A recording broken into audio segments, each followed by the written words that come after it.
In this episode, we'll describe the Sidur of Mekubalim for Kavanas Arizal. Growing up in Chabad, you have an advantage that you're constantly learning Chassidus, so you basically learn the fundamentals of Kabbalah. You learn this from learning Tanya, Maimarim, and Sichos. Many of the concepts are Baruch Hashem not foreign to those who grew up in this setting. You always hear about the Ramak and the Arizal. Reb Chaim Vital's Ksavim is considered to be the final say when it comes to Kabbalah and Kavanos. Most of what is quoted in Chassidus is from Reb Chaim Vital.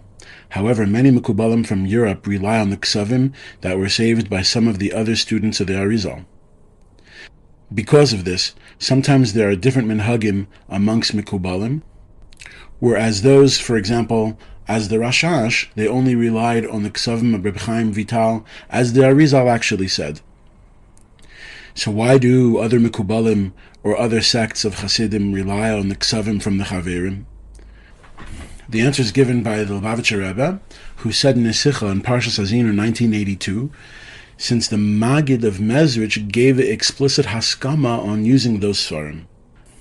That's why those Sfarim are incorporated into Chasidus and into Kabbalah and Kavanos. Now let's talk a little bit more about Kavanos Arizal. What does it mean to be Mechavin Kavanos? The Ben Ish Chai gave a marvelous example on being Mechavin Kavanos from the topic of numbers. He said that when it comes down to math, you have all numbers 1 to 9. 0 is a powerful number. It has nothing of itself, but when it's added properly, it increases the sum of the total number. So for example, if we put 1 and then we have a 0, we have the number 10. If we put 2 zeros after the letter 1, we have 100. And if we have 3 zeros after the letter 1, we have 1,000, and etc. However, if you put the number 0, and then you put the number 1 or 2, you have nothing but the number itself, the 1 or the 2. So therefore, if you put 0 and then 1, you still have 1. Or if you put 0, 0, 0, 0, 0, and then 1, you still have 1. He explained that the same thing is with Kavanos Arizal. So therefore, when you're davening, it's important to have the Kavanos Arizal before or while you're saying the words in the Sidur. The Kuznetzer Magid said that the Shleimus of Avodah is when you daven with the Sidur Kavanos, and you have also a Ruta de Liba, you have a will of the heart. So in other words, it's not enough just to daven with the Sidur Kavanos. You also have to have with it a Rotzain of the heart, a will of the heart. Reb Pinchas Koritzer also asked for his students to use the Sidur Arizal, but when they did, they found that their Avodas HaTefillah was not as heartfelt as before. Before, their davening was pure heart, and now that they're using the Sidur Arizal, they have to be mechavein things. Their davening wasn't on fire as it was before. Reb Pinchas Koritzer explained to his students that they're making a mistake. They need to be mechavin kavanos, but also bring in their heart within the kavanos, so that the kavanos should have within it the rotzain of the heart, the dveikos and the hisoridus, and the tshuka for their davening to go up to Hashem.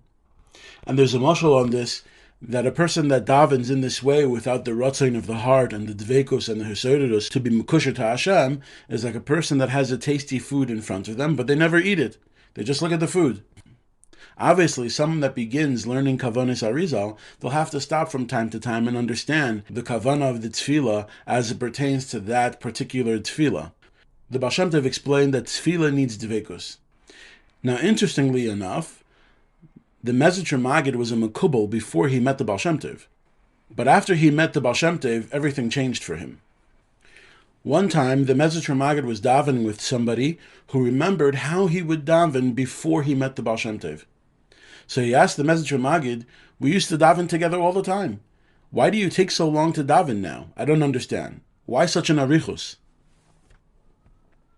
So the Mezritcher Magid replied, what do you do for a living? And the person said that he buys and sells different wares. He goes to the marketplace in Leipzig and purchases wares, and then comes back home and he sells them and makes a profit. When the Magid heard that, he asked the man, why do you have to travel to Leipzig? Imagine yourself going to Leipzig and purchasing your wares, and then come home and sell them. You don't have to actually travel to Leipzig. When the man heard it, he replied, I didn't know you were such a batlan. What help would it be thinking about traveling to Leipzig if you never actually went to purchase anything? What am I going to sell? The Mezritcher Maggid replied, it's the same with davening. Until I met the Baal Shem Tov, I would only think about kavanos of Olamos Asiya, Yetzira, and Bria, and Atzilos. But now when I daven, I'm actually there. The Baal Shem Tov taught me how to actually go to the Olamos, and because of that, it takes more time. We see from this story that the Maggid would actually bring himself into the kavanos. So it's not just being mechav in the kavanos, it's also bringing yourself into them. Also along this same path is what the Mittler Rebbe said about being mechav in kavanos. The Mittler Rebbe asked that l'choira there's a contradiction here. On the one hand, when we read Kriyas Shema, the whole idea of Kriyas Shema is the inyan of bittul, that you're being mevatel yourself to HaKadosh Baruch Hu. But if you're being mechavein kavanos, you're the one that's being mechavein. You're a metzias, because it's you that's being mechavein kavanos. So how could you be mechavein kavanos? That would be hepech of Kriyas Shema, since the idea of Kriyas Shema is the inyan of bittul. But through the story that we mentioned from the Mezritcher Maggid, it all becomes clear. The derech of the Baal Shem Tov is not just to be mechavein kavanos, but to bring yourself within the kavanos. So much so that you lose a little bit of your own mitzias. The Mekubal Reb Shai Asya said to his students that they're not the Baba Sali, who was fluent with all kavanos. And he explained that his students shouldn't wait until they know all of the kavanos to be able to use a Sidur Arizal.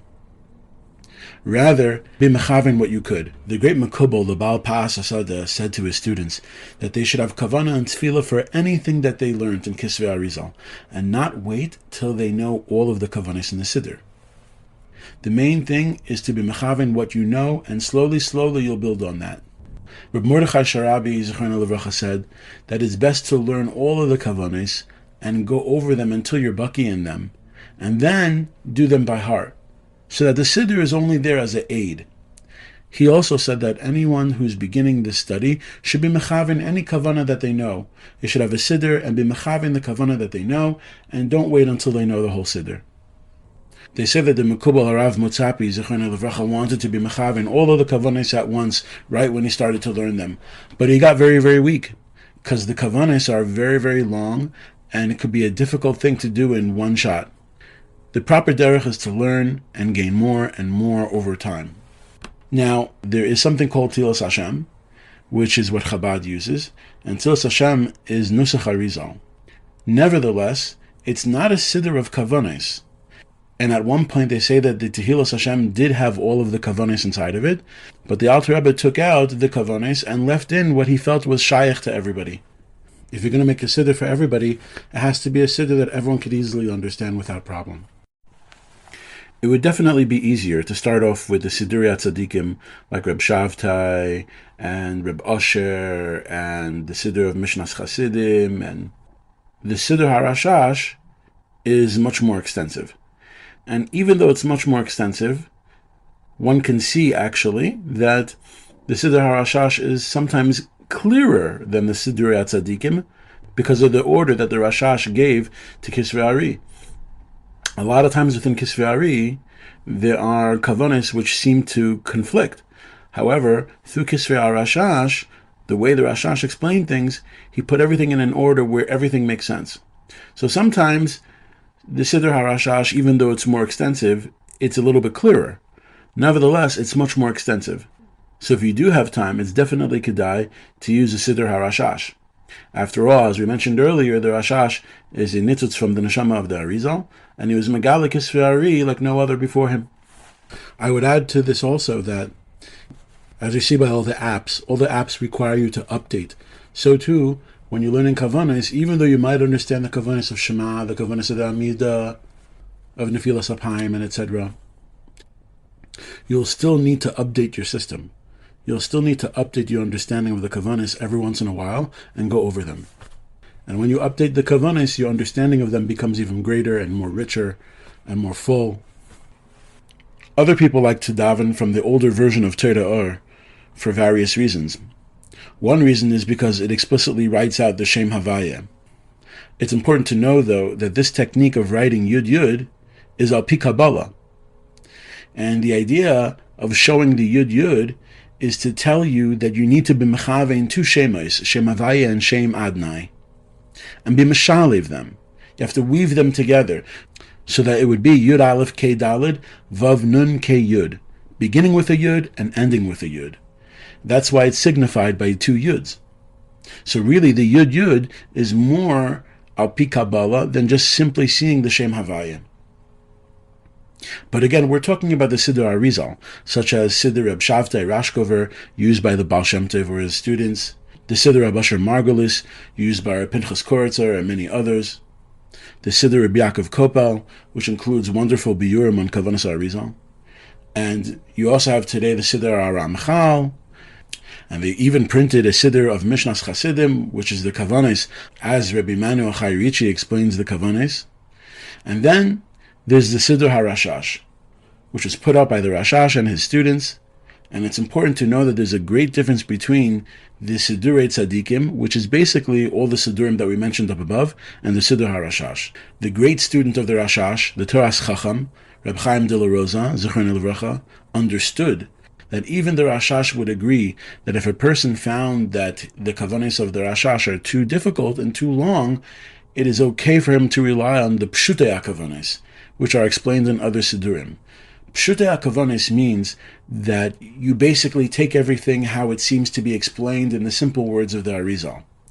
What the Rashash did is he took everything that the Arizal said and conceptualized it to highlight all the facets that the Arizal spoke about in various places in his Ksavim. And if you don't have the right Hakdomas, you can't see how everything that the Arizal says coincides. But through the Rashash, he made it so that everyone can see a full picture how everything that the Arizal taught through Reb Chaim Vital coincides perfectly. And he incorporates the whole thing and he gives you the big picture of what you're being mechavein. So you can use the Sidur HaRashash, or you can use the regular Sidurei Tzadikim, which are more or less similar. Some of the things which make the Sidur HaRashash different from others is that the Rashash will not quote other students of the Arizal, only Reb Chaim Vital. Now, when using the Sidur Arizal, we find that there are many Shemes HaKadoshim, Yechudim, and Zivugim. And the Mekubalim ask, is it really enough to merely see the Shemes, Bahabata Ba'alma, just by looking at the Shemes?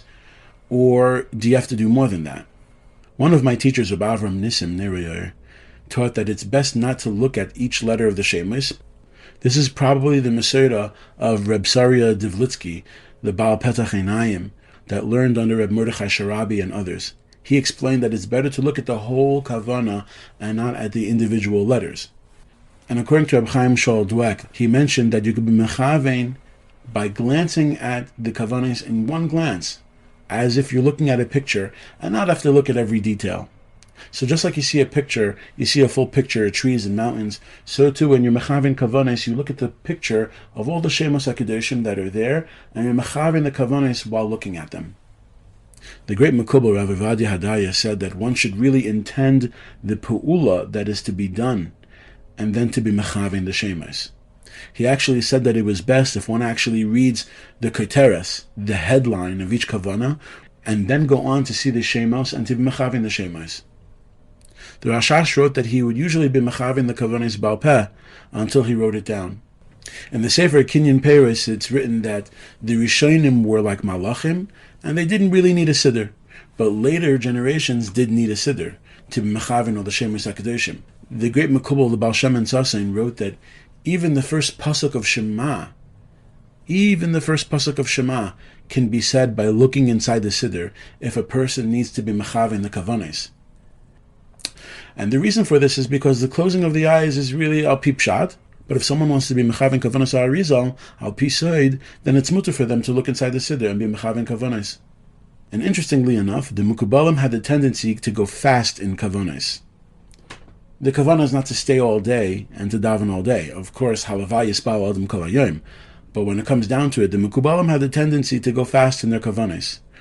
Once, a Talmud asked the Sadeh, how was he able to daven so fast? He answered the Talmud and pointed at the window and said, look. And he asked the Talmud, what is that? And the Talmud answered back, it's a window. So the Sadeh said, just like that, that's how you're mechavein kavanas. Once you know the kavana, you could be mechavein it in one glance, because you know the idea, you know the concept. Just like by looking at the window, you don't have to say what the window's made of, where it is, how it is. You see it, kihuza. Just like Reb Nachman said in the Gemara, that it's clear to me the pathways of the heavens like the streets of Naharda. Another topic in this discussion is how to pronounce the words of davening while being mechavein shemes hakedoshim and kavanas Arizal. In other words, while we mention the words of davening with kavanas Arizal in mind, are we allowed to take more than one breath, or must we mention each word properly in one breath? If we're pronouncing a word, if we're saying Shema, and we're being mechavein the kavanas Arizal, are we allowed to take more than one breath since we're being mechavein, and so therefore we need to take more than one breath, or must the word Shema be said in one breath? Must the teves of tefillah be said in one breath properly, like normally speaking, when a person says a word, they say it in one breath? Obviously, the best practice is not to break up the words of the teves in order to be mechavin kavanis, but rather to be mechavin what you could and think of the rest quietly. That's the best practice. That's the best practice, and that was the Masorah of the Ben Ish Chai and others. However, the minig of the Mekubalim is not like this. The great Mekubal, the Baal Petach Einayim, Reb Sarya Devlitzky Zechron Levracha, explained, breathe between each letter even in one word. And we also have Edus Brura from the great Mekubal, Rabbi Vadia Hadaya Zechron Levracha, that this is the minig of the Mechavnim, and that he himself also breathes in the middle of saying words to prolong the kavana. And he mentioned on this, Minhag Yisrael Toirahi. And this was also the psak of the Kaf HaChaim as well, on saying the Dalet and Shema. That's the custom of Rev Mechavnim today. The great Mekubal, Reb Nissim Peretz, would also breathe in the middle of saying Echad in order to be Mechavin Kavanos. The Ateres Mordechai says in his explanation of Kaddish that one can say a word and be Mechavein and breathe and continue to say the word, even to breathe many times, especially if one is using the Sidur HaRashash. Now, of course, when you're mentioning Hashem's name, it should be done in one breath. And again, I want to stress that when you're mentioning Hashem's name, it's said in one breath. So, for example, by Sim Shalom, there's a lot of shemes to be mechavein. So when you get to the bracha, Baruch Atah Hashem HaMavarech et Amo Yisrael B'Shalom, you say Baruch Atah Hashem. You shouldn't break up Hashem's name in order to be mechavein, but rather you should be mechavein what you could in one breath and think the rest quietly. But for all other places where the kavanos are of Hashem's name, but you're not mentioning Hashem's name, then it's the minig of the Gedolei HaMekubalim to breathe and continue and breathe and continue and breathe. It's actually known that the Lubavitcher Rebbe would also keep the Sidur Arizal around him from time to time when he would daven. This would often be done by the Seder on Pesach and by the Tekiyos on Rosh Hashanah, where you could actually see the Sidur Arizal that was written by Reb Shavtai Rashkover, who lived in the times of the Baal Shem Tov, a Sidur of Kavanes Arizal, and once in a while the Rebbe would open it up and take a peek in it and look at the Kavanes to be mechavein and move on with the process. That's also a nice practice to do. If someone can't really come across to do the Sidur HaKavanes fully, even to peek in there, to learn once in a while, to grow your knowledge and to advance step by step is also good.